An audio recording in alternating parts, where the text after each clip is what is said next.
So, herzlich willkommen. Magst du dich kurz vorstellen? Die kann ich gerne machen. Also mein Name ist Kevin Düller, bin jetzt 22 Jahre alt und komme so aus Mittelhessen der Region. Und ja, ich glaube, der Kontakt ist ja gekommen, nachdem ich bei deinem Discord gefragt habe, wie das ausschaut mit so Links teilen, weil ich jetzt auch nebenbei so ein bisschen streame. Und ja, so ist das dann entstanden. Du hast mich lieberweise gefragt, ob ich hier mal herkommen will, meine Geschichte so ein bisschen erzählen möchte. Genau. Und hier bin ich. Dankeschön, dass du dir Zeit genommen hast. Kein Thema. Weil seine Geschichte ist unfassbar interessant. Und zwar, du warst ja tatsächlich bei Anonymous tatsächlich aktiv auch und Ja. hast dort einiges erlebt. Ich würde ganz gern zuerst über die Konsequenzen reden, damit jetzt nicht Mhm. irgendwie ein falsches Ja. Bild entsteht. Mhm. Weil, also wir können danach gerne noch drüber reden, was du dort alles gemacht hast. Aber Mhm. ich glaube, es ist wichtig, dass die Leute zuerst wissen, dass da auch wirklich was passieren kann dabei. Und ich glaube, das Ja. willst du ja auch vermitteln. Ja. Ähm, ja, also die Konsequenzen waren, ich habe damals, das war mit am 15. April 2015, da war ich 17. Ja, 17. Und ganz normaler Tag und auf einmal fahren, ich glaube, BMWs mit Berliner Kennzeichen vor. Sehr ungewöhnlich in Mittelhessen. Und ich gehe mit meiner Mutter raus, denke mir nichts Böses, wollte, glaube ich, einkaufen und laufen ironischerweise oder lustigerweise an mir vorbei, gehen ins Haus rein. Es war so ein mehrstöckiges Familienhaus. Und ja, ich stehe da erstmal und bin total perplex, weil ich gesehen habe, die Kollegen haben auch Waffen dabei. Und ja, also für meine Mutter, die sonst nie was mit der Polizei zu tun hatte, war das eine ganz seltsame Situation. Wir wussten aber bis dahin noch nicht, dass es wirklich wegen mir ist und ich persönlich wusste das auch nicht.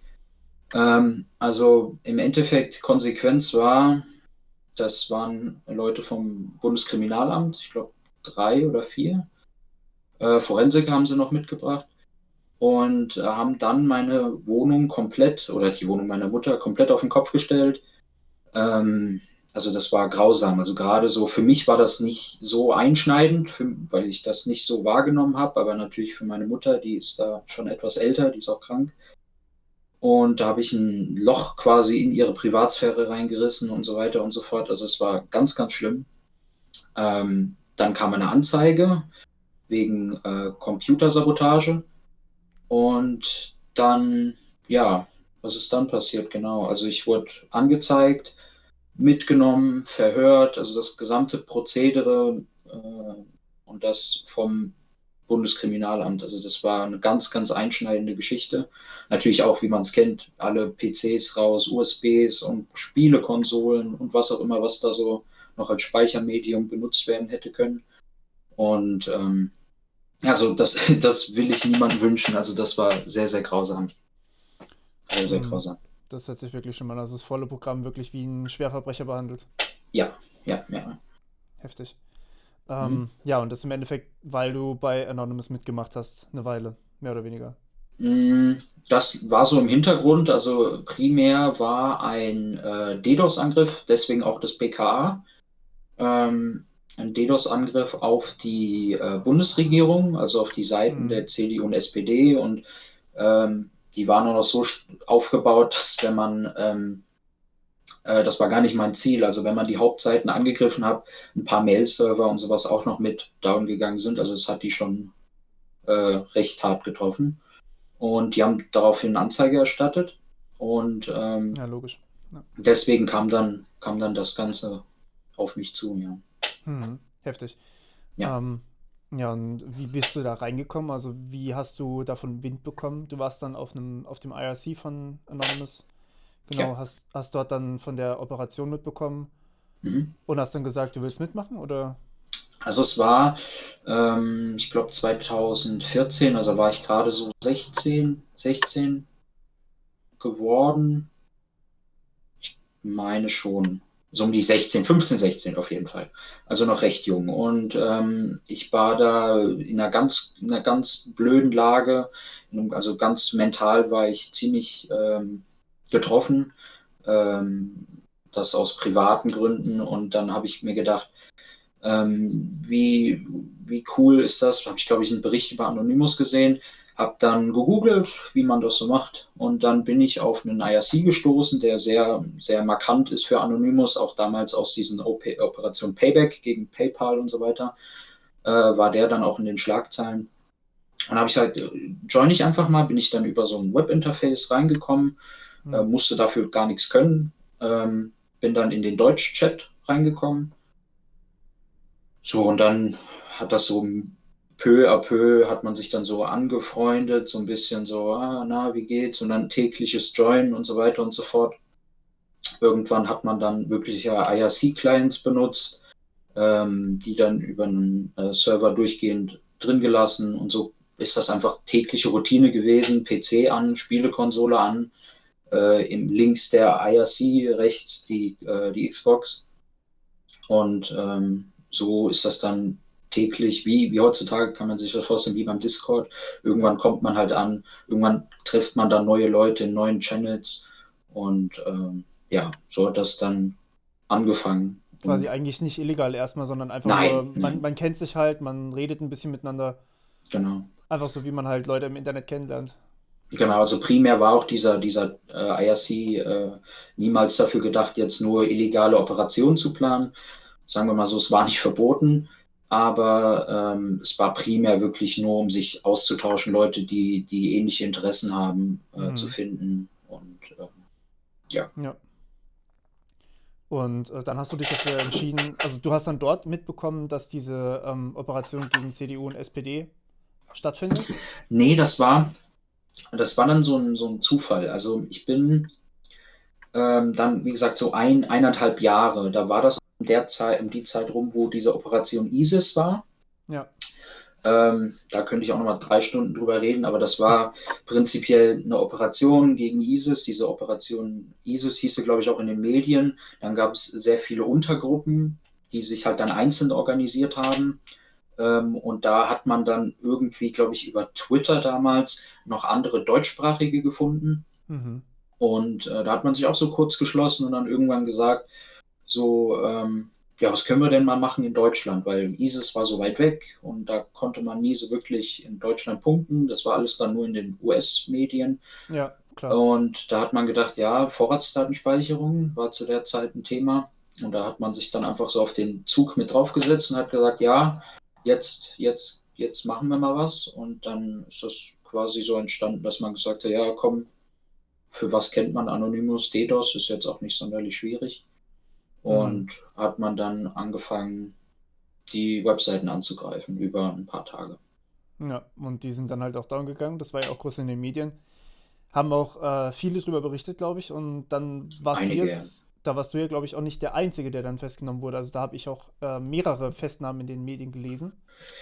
Dazu kann ich nichts sagen. Also ich habe danach keinen Kontakt mehr gehabt. Also die Ja, ganzen PCs wurden mitgenommen. Ich hatte quasi ein ganz altes Handy, damit konnte ich nichts mehr tun. Und ich habe auch gehört, dass einige Festnahmen da waren. Wie viele und warum und weshalb und ob, kann ich gar nichts dazu klar, sagen. klar. Und was war jetzt im Nachhinein? Also du hast gemeint, du hast eine Anzeige gekriegt. Ist dann danach noch was passiert? Also ist wirklich eine Strafe bei rausgekommen oder muss ich erzählen, wenn du nicht möchtest? Nee, es ist, also wie gesagt, die Anzeige wegen Computersabotage war im Ja, Rahmen. Und ich weiß nicht, ob du das kennst, ist es wirklich bis sowas mal wirklich zu einem Prozess kommt, hat es schon sehr lange gedauert. ja. Ironischerweise genau ein Jahr, also am 15. April 2016 war dann die Verhandlung. Mhm. Und das war natürlich ein Jahr voller Zittern so, weil man auch in der Jugendgerichtshilfe, ich war noch minderjährig, man kommt dann in diese Jugendgerichtshilfe, die wollen einem helfen, haben sie gesagt, ja, ich habe sowas noch nie gehabt, ich weiß nicht, was wirklich auf dich zukommen kann. Computersabotage kann von Verwarnung bis hin zu Gefängnis kommen.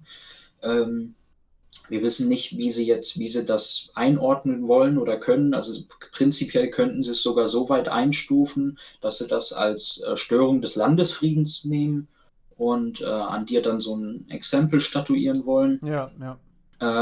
Das war dann Gott sei Dank nicht der Fall. Also ich habe ein Jahr lang gebankt, zwischendurch noch so eine Sozialisierungsmaßnahme gemacht mit der Jugendgerichtshilfe, so als so als Vorstrafe quasi, dass man sagt, hier, das habe ich schon gemacht. Mhm. Das war auch nicht schön. Das war auch nicht schön, so als Hacker zwischen Drogenverkäufer und Dieben und was auch immer. Es war ganz, ganz gruselig. Ähm, Das glaube Es ich. war 2 Tage in einem Wald, also das war ganz, ganz, also schon allein deswegen. Ähm, und genau, also dann ein Jahr später die Verhandlungen. Da war, ich glaube, ein spezieller Anwalt aus Frankfurt extra angereist, der sich da mit der Materie auskennt. Und durch durch diese Maßnahme und dadurch, dass ich jetzt nicht sonderlich viel Schaden angerichtet habe und auch was ich gemacht habe, auch direkt eingeräumt habe, ist das dann im Endeffekt so gewesen, dass ich eine Verwarnung bekommen habe. Also nichts Gravierendes. Ich habe dieses soziale Wochenende gehabt, musste die Anwaltskosten von mir selber natürlich tragen. Das war auch ein bisschen. Und Das glaube ich. ja, das ist teuer, also das ist Wahnsinn. Anwälte sind Ähm, wahnsinnig teuer. Das ist unwahrscheinlich. Also also ich möchte den Berufsstand der Anwälte jetzt nicht schlecht machen. Ähm, aber ja, also es war ganz, ganz, ganz, ganz grausam. Vor allem für jemanden, der 18 ist, eine kranke Mutter hat, ähm, ist das ein Druck, der auf einen lastet. Und Klar, ja, natürlich. da war ich sehr, sehr dankbar, dass sie gesagt haben, ich bin habe das eingesehen und will es nicht nochmal machen. Und dann kam Ja. im Endeffekt die Verwarnung quasi ja, als Erleichterung. Ja, zum Glück. Mhm. Weil du dann ja auch versprochen hast, nichts mehr danach zu machen in die Richtung. Ja, selbstverständlich. Also So, und bisher auch nichts mehr. jetzt sind ja jetzt ein paar Jahre vergangen.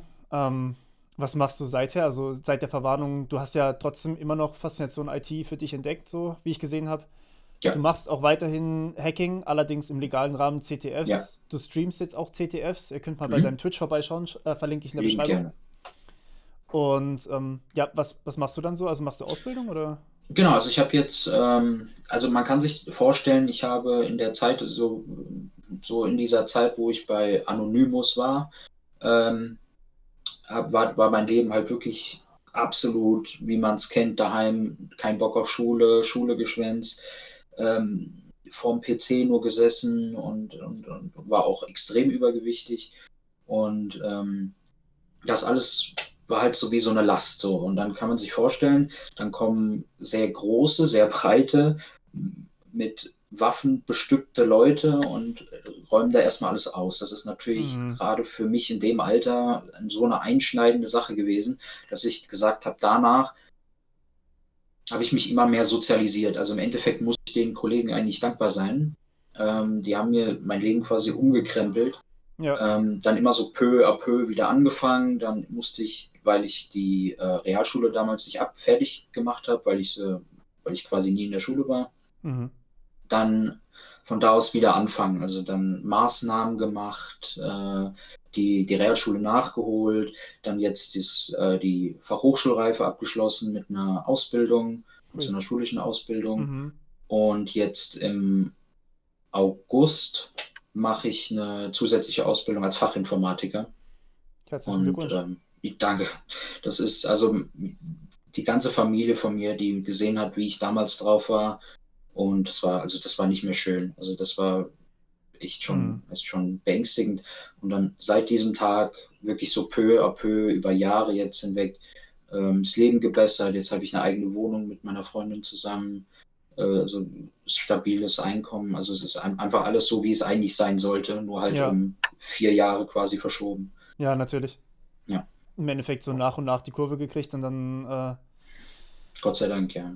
ja, das ist gut.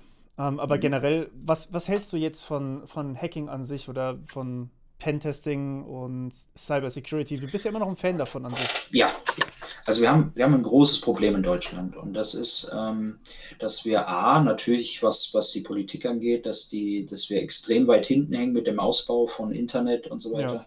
Ich lebe hier auf einem Dorf, muss wirklich froh sein, dass ich eine 16.000er Leitung habe ja, und die fast ganz bekomme. Ähm, Ich kenne aber auch Leute, die haben wirklich extrem schlechtes Internet ja, und fahren irgendwo nach Rumänien und haben da tausendmal besseres Internet. ja, Ähm, Wir haben insgesamt das Problem, dass in der Schule, so wie wir sie haben, keine kein Verständnis wirklich für Computer beigebracht wird. Genau, Also richtig. gerade jungen Menschen. Es ist traurig, ich bin sehr dankbar, aber es ist sehr traurig, dass es so Leute wie dich geben muss, die Tausende an Videos hochladen. Ich weiß gar nicht mehr, wie viel es sind. Ein Ähm, paar. ja, und dass man wirklich diese Videos sich angucken kann und Mhm. dadurch das Interesse geweckt wird. Wenn man heute in die Schule geht, lernt man vielleicht HTML und das von einem Lehrer, der vielleicht nicht mal ganz HTML kann. Ja, Und ja, Boxen, ja, keine Ahnung, irgendwie da so, versucht man Diff und ja, es funktioniert. Und das war es eigentlich schon. Die Computer sind oft veraltet. mhm. Und in den USA sieht es teilweise anders aus. Also diese Cybersecurity-Szene ist riesengroß. Und das würde ich mir wünschen, dass das hier in Deutschland auch mal irgendwann herkommt. Also, Dass und es da nicht so versuche ich, verteufelt wird auch. ja, das ist ganz schlimm. Also wenn mal von Hackern gesprochen wird in den Medien, ist es dann oft, ich meine, mich hat man auch GroKo-Hacker in den Überschriften genannt, obwohl ich quasi nur einen DDoS-Angriff gemacht habe. Das Ja, ist zwar jetzt eine Kleinigkeit, aber es zeigt einfach das Nichtverständnis. ja, Ähm, genau. wir, wir bewegen uns gerade so ein bisschen weg von diesem Kapuzen- und Binär-Hintergrund. Ähm, Gott sei Dank in den Medien, aber wir sind wirklich noch nicht da, wo es sein soll. Ich meine, ich persönlich habe Angst davor. Ich habe jetzt in ein paar Wochen eine OP und ich habe Angst, dass genau wenn ich in dem Krankenhaus liege, irgendein Ransomware-Angriff wieder kommt Ja, und ich dann da liege und die nicht wissen, was sie mit mir machen sollen oder weil sowas. die Patientendaten mal wieder verschlüsselt werden. Es ist nicht das erste Mal, was da passiert. Eben. Und gerade mit Ripple 20 jetzt, das ist ja vor ein paar Tagen Mhm. rausgekommen, IoT-Geräte auch in Krankenhäusern super gefährdet und alles. Also richtig schlimm.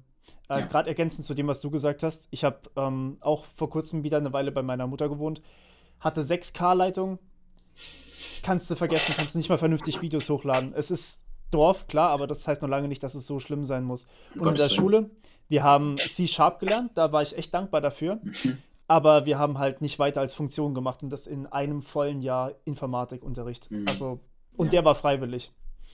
Also absolut Ja. richtig, was du sagst. Und Ja. ich sehe auch wieder immer wieder in den Kommentaren sehe ich Leute, die schreiben, ähm, ist es jetzt illegal, wenn ich eine CTF auf meinem Rechner mache? Ist Mhm. es illegal, wenn ich weiß, was schwache Passwörter sind? Ist es illegal, wenn ich weiß, wie TLS funktioniert? Oder ist es Mhm. illegal, wenn ich weiß, was Kryptographie ist?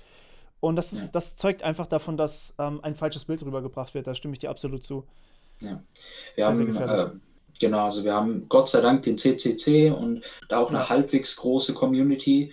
Ähm, Das Problem ist aber, diese Community ist nicht wirklich im Mainstream irgendwie verflochten. Das ist wie so eine ja, Subkultur, davon hat man mal ja, vielleicht irgendwo gehört oder einen Sticker gesehen und so. Und vielleicht kann man das im CCC ankreiden, vielleicht aber auch nicht. Aber es ist einfach die Öffentlichkeitswahrnehmung von Computern, von Hacking, ähm, von Cybersecurity, dem gesamten Infosec-Feld, ist einfach nicht vorhanden. Also ja, wenn es nur ältere Leute sind, die immer wieder dasselbe Passwort benutzen, von mir aus, ist schon schlimm genug. Aber wenn es dann halt wirklich auch Krankenhäuser trifft, gerade in jetzt Corona-Zeiten, ist ähm, richtig gefährlich. dass das war so der erste Gedanke, okay, jetzt sind die Krankenhäuser voll und Deutschland hat mir es ja nicht so schlimm, aber Italien und so weiter. Ja, Und wenn die dann jetzt auch noch, es gibt leider so Leute, die sowas ausnutzen und dann ja. auch noch getroffen werden von so einem Ransomware-Angriff, ähm, was will man machen? Was will man Genau. machen? Und Und gerade in letzter ja. Zeit sind ja sogar die Angriffe auf Krankenhäuser mehr geworden. Das Mhm. ist halt, das zeugt A von nicht guter Sicherheit, aber B natürlich auch davon, dass einfach viele Leute einfach richtige Arschlöcher sind. Kann man nicht anders sagen. Ja, es ist grausam, aber Ransomware ist jetzt nicht das Schwerste, was man verhindern kann. Also es ist Ja, jetzt nicht so, dass es unmöglich ist, sich dagegen zu schützen. Und absolut. dieses Verständnis muss einfach her. Am Ja, besten in die Schulen. Man fängt an in den ganz frühen Klassen. Es fängt ja an, ich bin in Mathe wirklich nicht gut. Also Kryptographie ist bei mir Katastrophe. Ähm, wenn, Es gibt so viele, die verbinden Informatik direkt mit Mathe. Natürlich, wenn ich jetzt von binär auf Dezimal und so, ist ein bisschen Mathe. Aber es ist einfach direkt diese Nein-Haltung, die man aufbrechen muss, gerade in den ja, Schulen. Also es ist in meiner Ausbildung jetzt gewesen, dass es viele gab, die die Ausbildung, diese schulische Ausbildung zum Fachassistenten für Informationsverarbeitung gemacht, nur gemerkt haben, hier Informatik, um Gottes Willen, da hört es bei mir wirklich auf.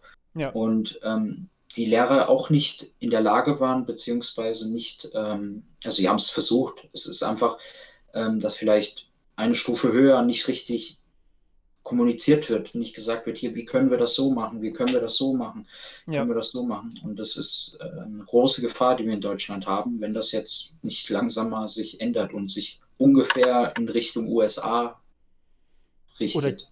oder generell einfach ein bisschen weiter sich Natürlich. entwickelt. Also ich weiß nicht, Ja. es werden ja immer mehr Schulen eingeführt oder in Schulen die Fächer eingeführt, Informatik, Algorithmik. Mhm.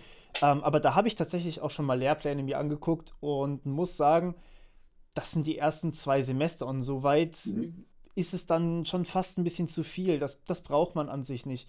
Mhm.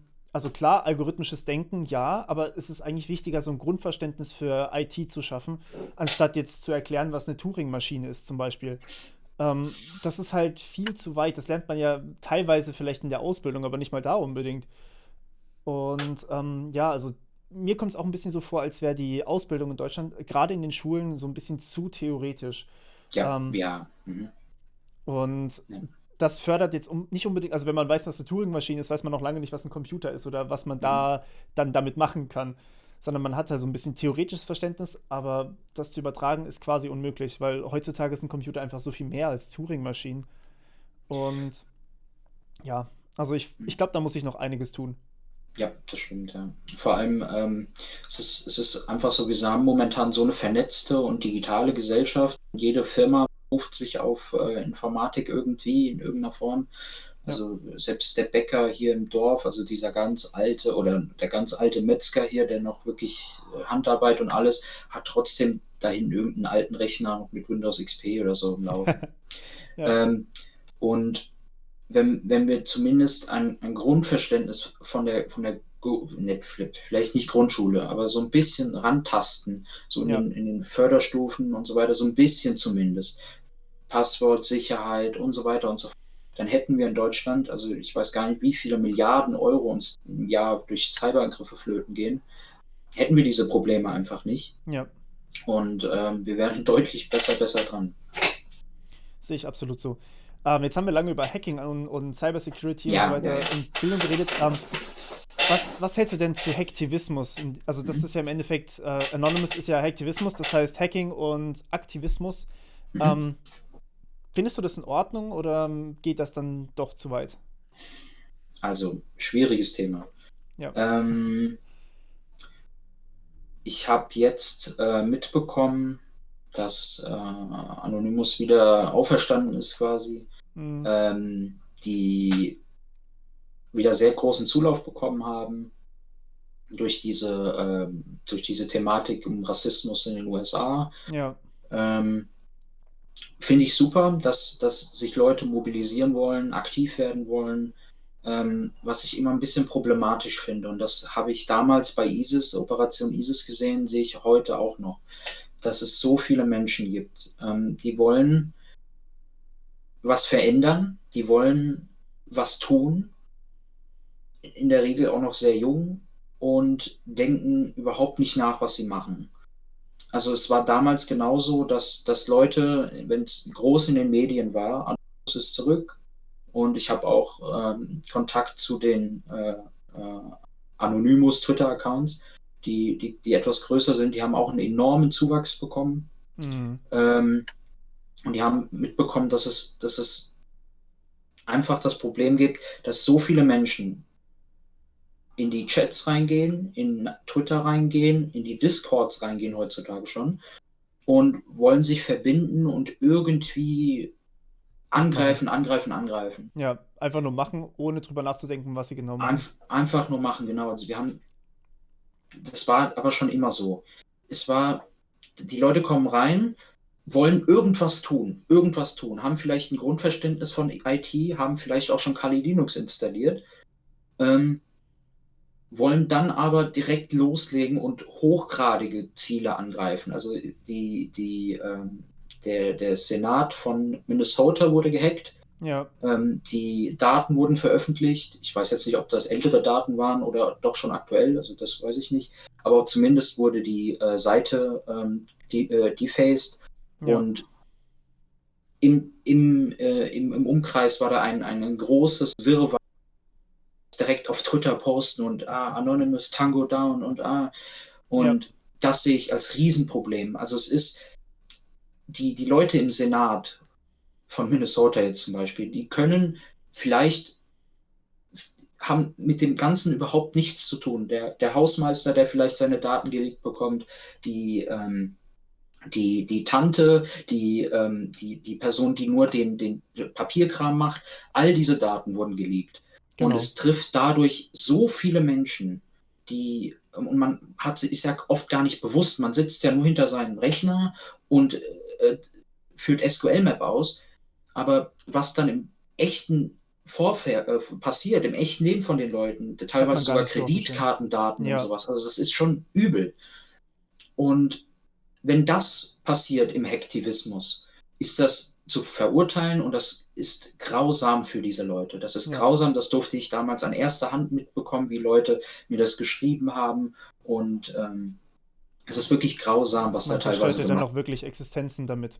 Total. Also nicht nur Existenz, also nicht nur die eine Existenz. Wenn jetzt der Vater die Daten geleakt bekommt und der ernährt seine Familie oder die Mutter, ähm, es ist für die ganze Familie entsteht da ein Loch, ein Sog, weil es gibt auch leider Leute, die rennen durch die USA mit Meißel und mit Mistgabel und Fackel und wollen einfach nur noch Mhm. zerstören. Und Ja. wenn diese Leute an Privatdaten, an Kreditkarten, an Adressen, an Telefonnummern kommen, diese Leute können nicht mehr schlafen. Diese Und Leute kriegen dann, ihr Haus zerstört. genau. Die interessiert es dann auch nicht, ob die Personen, die da geleakt wurden, wirklich daran beteiligt Null. waren. Überhaupt nicht. Null. Das sind Daten, die sind da irgendwie im Zusammenhang damit veröffentlicht worden, also sind sie offiziell böse. Ja. Richtig gefährlich, ja. Ja. Stimme ich dir Also zu. ich möchte auch gar nicht politisch werden, also es ist ein systematisches Problem, da einzelne Leute anzugreifen, da irgendwie was rauszusuchen und dann so Daten zu veröffentlichen, ist hochgradig gefährlich. Ja, Jetzt gibt es aber auch anderen Hacktivismus, zum Beispiel DDoS als großes Beispiel.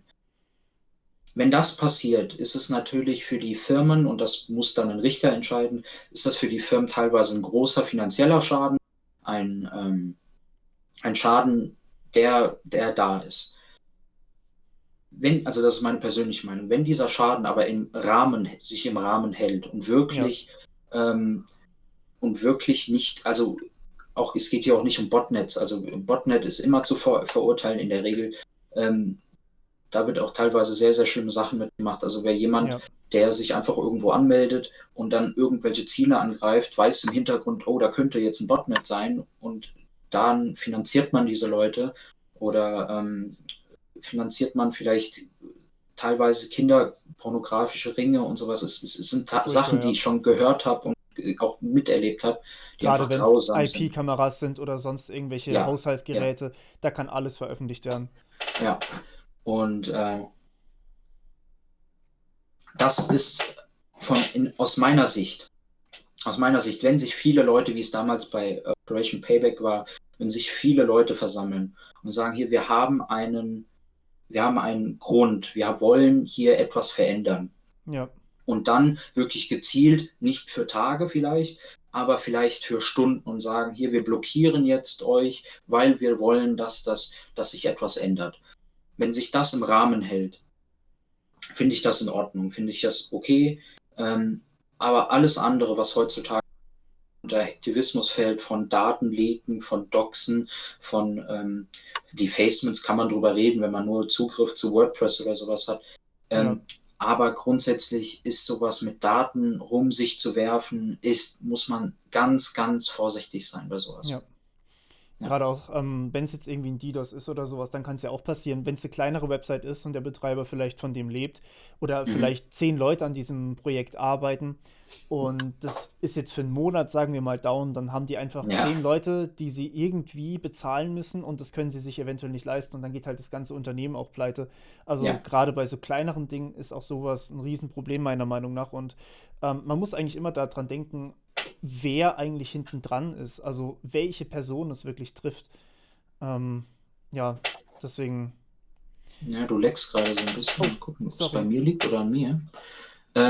Nee, also ich gebe dir recht. Also es ist, wenn sich das über, es gibt ja auch, sonst entsteht so eine Mob-Mentalität. Wenn ich jetzt Ja, sage, ja, DDoS ist voll okay, haut rein, dann kann jetzt jeder sagen, okay, ich habe jetzt was gegen eBay, ich habe jetzt was gegen Facebook, ich habe jetzt gegen die CDU, gegen die AfD und gegen die FDP was und die alle Webseiten sind jetzt down und das ist ja toll. Nee, es ist einfach, Hacktivismus ist eine schwierige Geschichte. ja, Hat man in meinen Augen aber dann auch wirklich mit einem sehr ethischen, mit einem sehr gereiften, ähm, mit einem sehr guten Verständnis von Gerechtigkeit zu verbinden. Und es gibt auch sehr, sehr schlaue Leute, die zum Beispiel, das war damals, ich weiß es gar nicht mehr, Hacktivismus betrieben haben, indem sie einfach gezeigt haben, dass eine Webseite sehr, sehr anfällig ist für etwas. Und die dann direkt gemeldet haben und das auf Twitter gepostet haben, hier schaut mal, die gehen so mit euren Daten um, wenn man irgendwo vielleicht eine Logdatei offen liegen hat auf einem Webserver oder sowas. ja, Ähm, wenn da jetzt keine Privatdaten oder sowas stehen, finde ich das die beste Form des Aktivismus, wenn man Korruption, wenn man Leichtsinnigkeit von großen, großen Firmen aufdeckt, ja. anstatt blind einfach loszuhacken, zu klauen, zu stehlen und dann irgendwo auf Twitter zu schmeißen, um dann irgendwie sein Ego zu pushen. Kann ich absolut nachvollziehen. Ja. Jetzt hast du vorhin von Operation ISIS erzählt und hast gemeint, du kannst da noch locker 3 Stunden drüber reden, Mhm. wenn du magst. Also es ist so. Also es ist damals so gewesen, ISIS man hat immer mehr gehört, dass ISIS Angriffe gemacht haben. Also und man hat die Videos gesehen. Und es war einfach jedes Mal, wenn sowas passiert, wenn so ein großes politisches Omen durch die Welt geht, sei es jetzt durch Corona, es gibt sogar eine Operation Corona.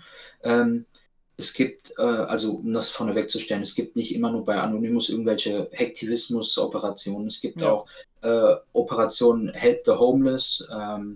Äh, es gibt immer wieder gute, für mich, die in der Regel überhaupt nichts großartig mit Computern zu tun haben. Teilweise, wenn man VPNs für Leute in korrupten Ländern bereitgestellt hat. Das finde ja, ich, sind die Operationen, die man oben sehen sollte, die Muster sein sollte, wie alles andere gemacht werden sollte. Operation ISIS war das nicht. Also am Anfang, ähm, immer wenn so ein politischer Ruck durch die Welt geht, ist Anonymous so dieser Retter, dieses Mystische, was man irgendwie zur Hilfe ziehen möchte, mitmachen möchte. Und es war bis jetzt immer so. Großes politisches Event, vielleicht eine Woche später, wenn Leute, die sich mit Anonymous identifizieren, Videos gemacht haben oder irgendwelche Posts gemacht haben, kommen große Wellen von Leuten in diese IRCs und Twitter-Gemeinschaft und was auch immer. Ich habe es damals mitbekommen, es war Wahnsinn. Also sowas hat man bis Operation Payback damals, hat man nicht gesehen, sowas. Es waren teilweise 1000 Leute, mehr als 1000 Leute sind auf einmal in diese Chats reingekommen und man konnte nicht mehr schreiben, weil das aussah wie so ein Botflut. Also man konnte nichts mehr schreiben. Es war mhm. einfach nur noch pures Chaos. Es waren Tausende von echten Leuten. Ich weiß das, weil die Admins dieses IRCs haben es mir gesagt, dass es keine Bots sind, weil sie das anscheinend, also es war Wahnsinn. Leute von überall auf der Welt, Reporter und so weiter, und es war Wahnsinn. Dann haben sich damals verschiedene Untergruppen gebildet, weil mit 1000 Leuten in einem Chat schreiben kann man nichts planen. Ist schwierig, ja. Genau, also es hat sich primär bei den Leuten, und da war ich auch mit dabei, einfach nur darauf beschränkt, dass man zum Beispiel bei Twitter, weil Twitter war ein sehr großes Medium bei Ja, ISIS, weil sie dadurch ihre Propaganda verteilt haben, dass wir gesagt haben, wir schreiben einen Twitter-Bot, ein Report-Bot für Twitter, haben den mit Accounts gefüllt, sodass die immer wieder gemeldet werden. Und das war so die Hauptarbeit. Jetzt weiß ich von Gruppen, die was anderes gemacht haben. Aber ganz Die, kurz zu dem, ja, das hat ja erstmal nichts mit Hacking oder sowas zu tun. nein, Also so ein Twitter-Bot, muss man dazu sagen, ist ja erstmal völlig legal und in dem Sinne was natürlich. Gutes, weil der Ja, meldet ja was Furchtbares im Endeffekt und der meldet ja, Sachen, die an sich auch illegal sind. Also nur das, um ja. das klarzustellen. Mhm. Das möchte ich auch in den Vordergrund stellen. Also liegt vielleicht an dem Können der Leute, dass vielleicht nicht alle Hacker sind. Das ist ja auch voll okay. Aber dass es so viele Leute gab, die diesen Bot ausgeführt haben, die vorher noch nie was von Python gehört haben, das installiert haben, den Bot losgelassen haben, was keine gute Idee ist. Bitte geht nicht in irgendwelche IRCs und holt euch Bots. Bloß Keine nicht. gute Idee. Also, Wirklich nicht. um Gottes Willen. Haben das aber gemacht und haben dadurch ein Stück dazu beigetragen, dass man die Weltflächen ein Stück sicherer gemacht hat. Und das war das, was man hauptsächlich gemacht hat.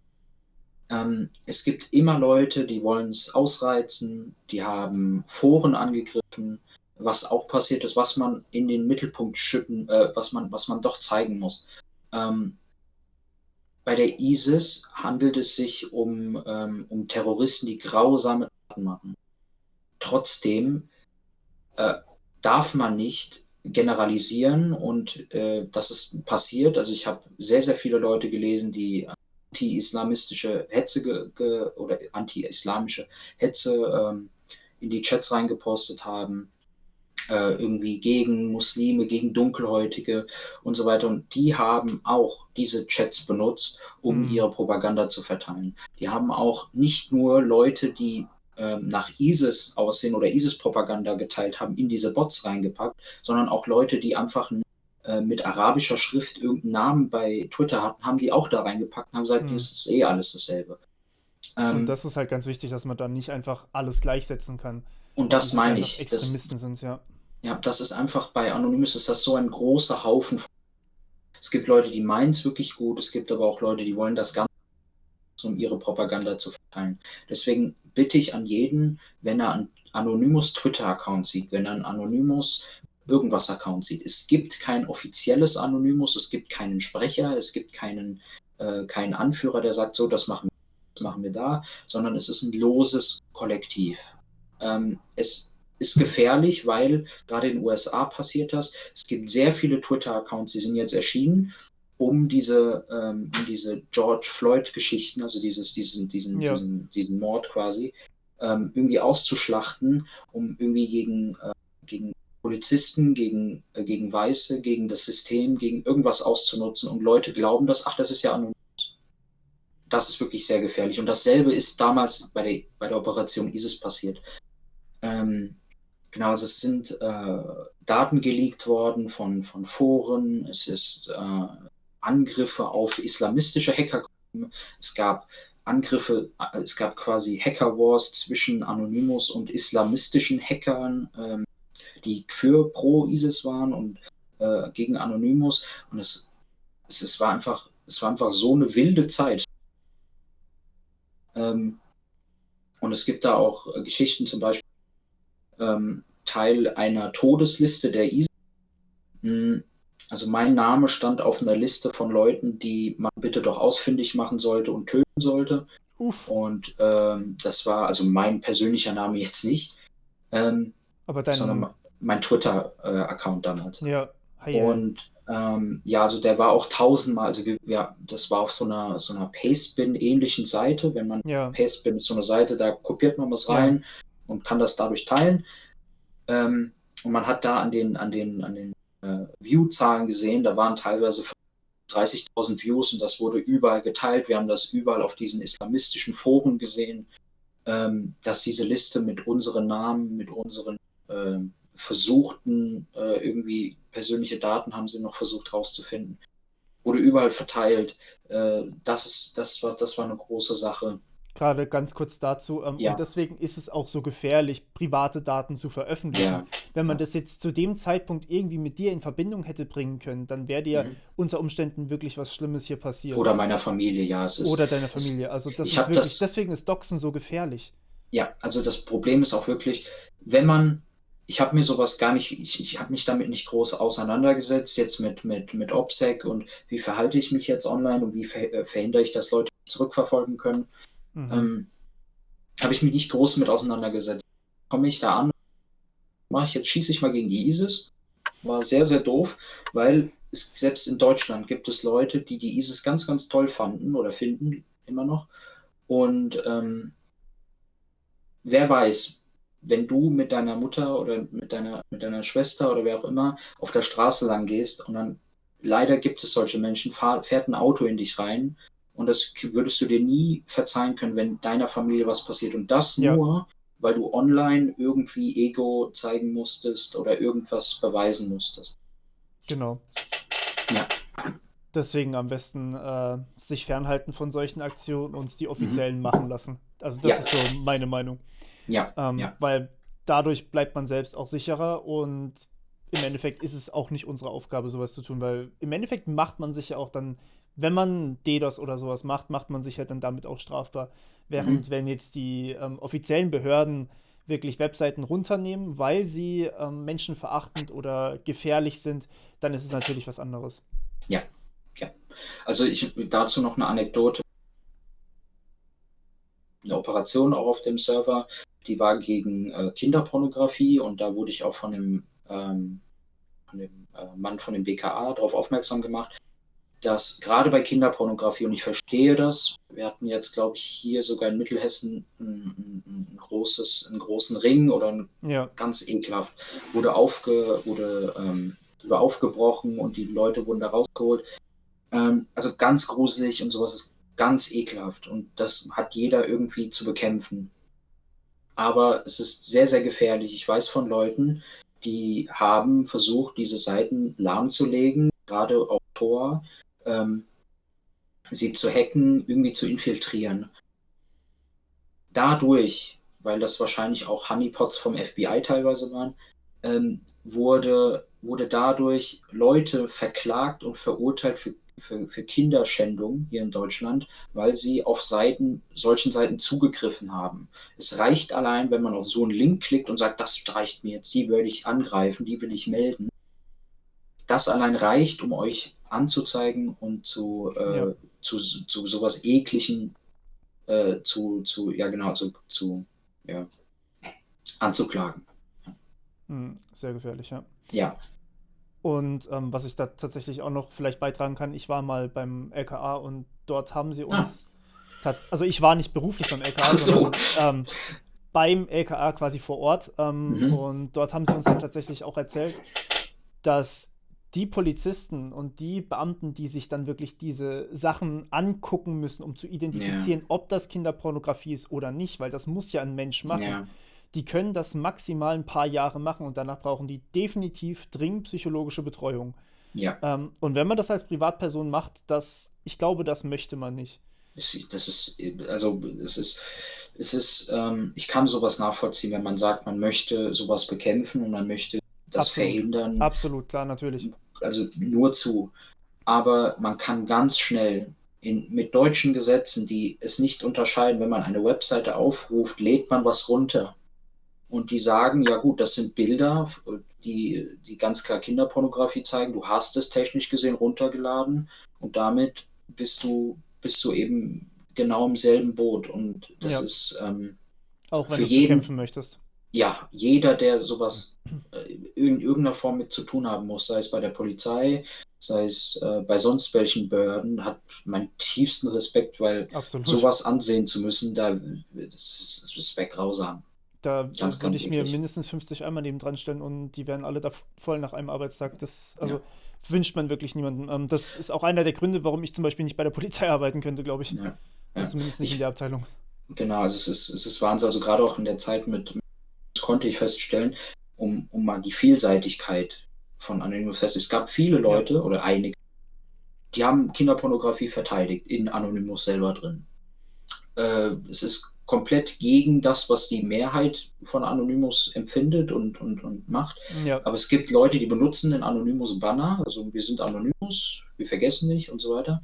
Ähm, das ist genau dasselbe und wollen irgendwie Kinderpornografie gutheißen. Also damit wollte ich nur sagen, es wie, ist wie nicht so einfach. breit gefächert Anonymous wirklich ist und dass es nicht Ja, dieses eine gibt. Genau. genau. Und leider ist es so, dass gerade in Deutschland die ich möchte es gar nicht so nennen, aber Kinderpornoszene sehr, sehr groß ist. Sehr, sehr groß ist, leider. Ja, also was man von den Meldungen in den Medien und so weiter mitbekommt, da Ja, hast du da leider recht. Das ist, ja, sehr gruselig. ja, bei uns auch in der Nähe war mal vor einer Weile was und Mhm. das hat mich damals aus allen Wolken geholt, weil ich nicht dachte, dass es sowas tatsächlich noch gibt. Ja, und Ähm, das war das aber nur ganz kurz zum Abschluss.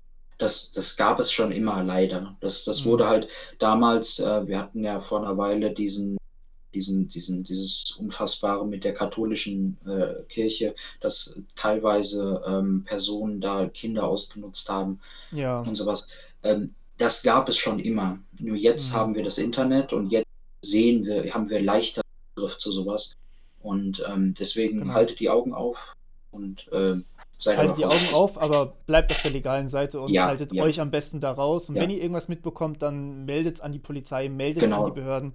Die Mhm. kümmern sich um sowas, das ist deren Job. Genau, einfach die Links nehmen, nicht aufrufen und dann einfach Polizei anrufen, sagen, hier, was soll ich tun? Ich habe hier gerade, wo ich denke, dass es sowas sein könnte, und dann einfach an die schicken, Genau, die dürfen das.